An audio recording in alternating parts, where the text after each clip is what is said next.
Payment processor secrets. Introduction to payment processor secrets. Choosing a payment processor is one of the most critical elements of any online selling endeavor. Yet all too often people choose the first processor that is recommended by someone they know, or through an online ad without any additional research involved. The trouble is, not all payment processors are created equal, and choosing the right one or wrong one could make or break your business. You see, your payment processor is the very thing that provides guidance to your customer during the checkout process. It leads them from adding your product into their cart to completing the purchase. Should your customer become confused or overwhelmed by a clunky, inefficient processor, they will likely give up before ever completing their payment. Faulty or overcomplicated payment processors are often the cause of abandoned shopping carts. So it's important that you streamline and simplify the purchase process. Some factors you'll want to explore when choosing your payment processor include: 1. The payment processor's reputation and history. You need to be sure you're going to receive payment. Should you choose a merchant account that receives the payment on your behalf, that you'll be paid on time, and that the company isn't likely to freeze your account for no reason and hold your funds for a long time. 2. The processor's terms and conditions. Breaking the terms and conditions, even inadvertently, will cause you to lose money or at least have your money tied up indefinitely. Be sure upfront that your business model. And 3. Fees. Fees take money away from your profits. Sometimes they take so much it can damage your business, especially if you're already operating on low profit margins. 4. Payment terms. You need to know how often you will be paid, how the money will arrive, etc. 5. Support. You need to make sure that you are given the support that you need and are able to contact the payment processor at any time should you encounter problems. 6. Customization. Continuing to build your brand is an important part of any online business, and so you want to make sure that you're able to customize your customer's checkout process, including your logo, return URL, or perhaps integrate purchases with your mailing list. 7. Reliability/uptime. If your payment processor is hosting your product or purchase pages, you want to make sure that they are hosted on reliable, secure servers, and that your customer's information is protected at all times. 8. Ability to maximize sales. Does the payment processor offer you the option to offer additional products, upgrades, or back-end offers? It's important that you get the most out of your sales funnel and are able to maximize the value of every customer. In this report, you'll learn how to choose the payment processor that is right for you and how to know which features you're likely to need the most. Why do you need a payment processor? The very first thing to ask before you even start looking for payment processor is, what am I selling? Don't just say an e-book or clothes, for example. Be specific because it really matters. Some payment processors don't allow the sale of digital goods, while others actually don't allow physical goods, or at least aren't set up to do it reliably. Some don't allow products that relate to certain fields. Some pay too slowly to make a drop shipping business workable. Here are some questions you need to ask yourself. 1. Is your product physical or digital? 2. Will you be doing any drop shipping? 3. How quickly/often do you need to get paid in order to stay in business? 4. Is your product or business considered high risk? These questions will help you determine exactly what you're looking for in a payment processor and which features you can live without if necessary. Once you have a list of features you can't live without, choosing a payment processor will be much easier because you can eliminate those that don't have those features right away. Traditional vs. Immobile. There are three major types of payment processors to look at. 1. Traditional. 2. Mobile. 3. Merchant account. You'll learn more about merchant accounts in the next section.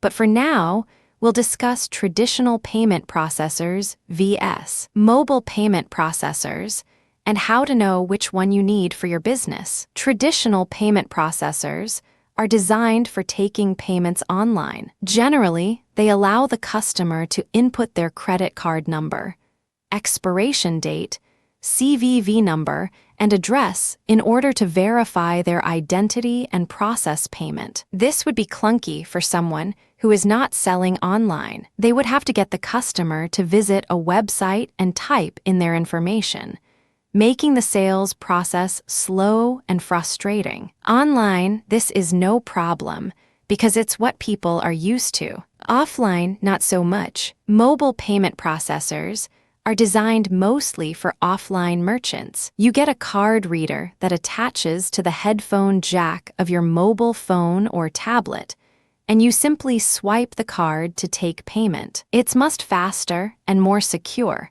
making the payment process easier for you and your customers. Many mobile devices also allow you to input information manually when necessary.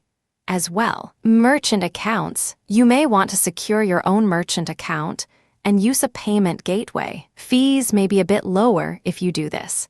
However, there are some pitfalls to choosing a merchant account over a payment processor. For one thing, you may need to have good credit to secure a merchant account. Most merchant accounts do check your personal or business credit report before they extend an account to you. Another factor to consider is the fact that many merchant accounts charge a monthly fee. This gives you access to lower percentages in fees than other payment processors. However, if you don't do a lot of volume, this may not be profitable for you. Additionally, you may have to pay an extra fee to a payment gateway if your website isn't set up with its own, or if your merchant account doesn't provide one. The payment gateway is a program that interfaces with your merchant account to process the credit card transaction.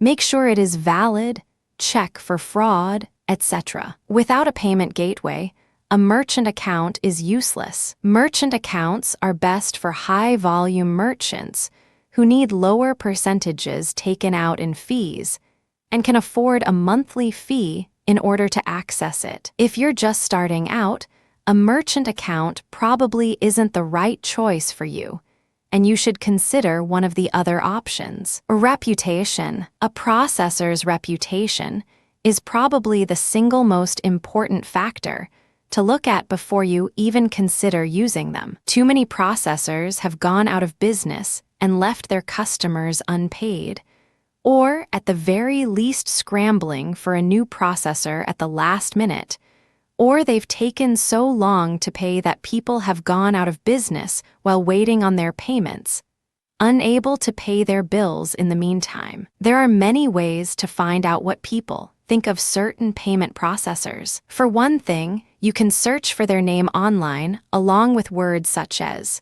complaint, scam, sucks, I hate, problems. Another way is to search for their name on forums where business owners and marketers gather, such as.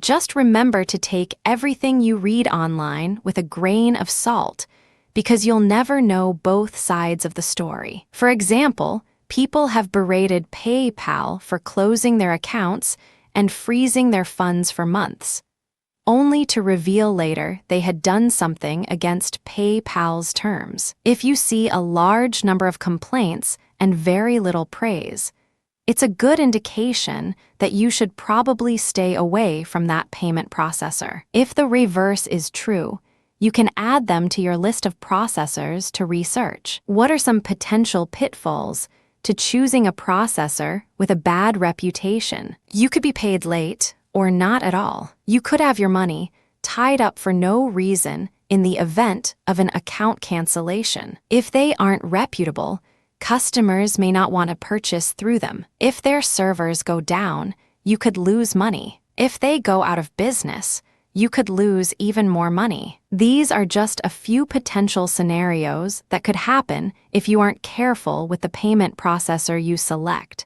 So thorough research is key. Terms and conditions. Another often neglected thing to consider is the terms and conditions of the processor you are considering. Many people mistakenly believe it isn't necessary to read the processor's terms and conditions, thinking that whatever they are selling couldn't possibly violate them. But this is a big mistake. For example, did you know some payment processors do not accept internet marketing products? It's shocking but true. There are a few that feel most internet marketing products are scams and aren't willing to accept the risk. Also, did you know that some processors don't allow the sale of erotic fiction or bar certain legal types of it? It may be surprising to hear that, since it's like a kind of virtual book burning, and considering they have banned topics that are actually quite legal and protected by free speech. But it does happen. Additionally, certain products may not be specifically outlawed by the terms and conditions, but still be barred by a particular processor. The only way to know for sure is to contact their customer service and ask about your product. And even then, a processor can change its terms at any time. This is one reason having a backup processors is absolutely critical. We'll talk more about backup processors in a later chapter. Fees. Payment processor fees can vary greatly from as little as around 2% all the way up to 20% or more. Why the vast difference? One major reason for the difference is whether or not that processor accepts high-risk merchants. High-risk merchants are those that either have bad credit, although many processors don't check credit, or are participating in a business that they deem to be high risk. Examples of high-risk businesses include pornography and other adult content, bail bondsmen, check cashing services, dating services, escort services, internet marketing, multi-level marketing and investments, gun shops, credit repair. These are just a few of the different categories of products some processors deem as high risk. And those processors often charge excessively high fees as a way to offset the risk they take by processing for these businesses. Here are some of the most popular payment processors, along with their current general fee structure. PayPal 2, 9% plus $0, 30 per transaction. Amazon Payments 2, 9% plus $0, 30 per transaction for payments over $10, less for larger transactions, and 5% plus $0, 0.5 per transaction for payments under $10. Stripe 2, 9% plus $0, 30 per transaction. Braintree 2, 9% plus $0, 30 per transaction. 2Checkout 2, 9% plus $0, 30 per transaction. Authorize. Net setup fee $99, monthly gateway fee $20, transaction fee $0. 10, batch fee $0. 25 plus other fees for fraud detection, recurring billing, and other services. ClickBank setup fee $49, 95 check processing fee every time they pay you $2. 50 $1 plus 7, 5% per transaction. Square fees 2, 75% per swipe or $275 per month flat rate with no transaction. Intuit Go Payment 2, 75% per swipe or 3, 75% per keyed transaction or $12, 95 per month plus 1, 75% per swipe or 2, 75% per keyed transaction. As you can see, the industry standard is 2, 9% plus $0, 30 per transaction, however that can vary significantly. Authorize. Net has setup fees and monthly fees.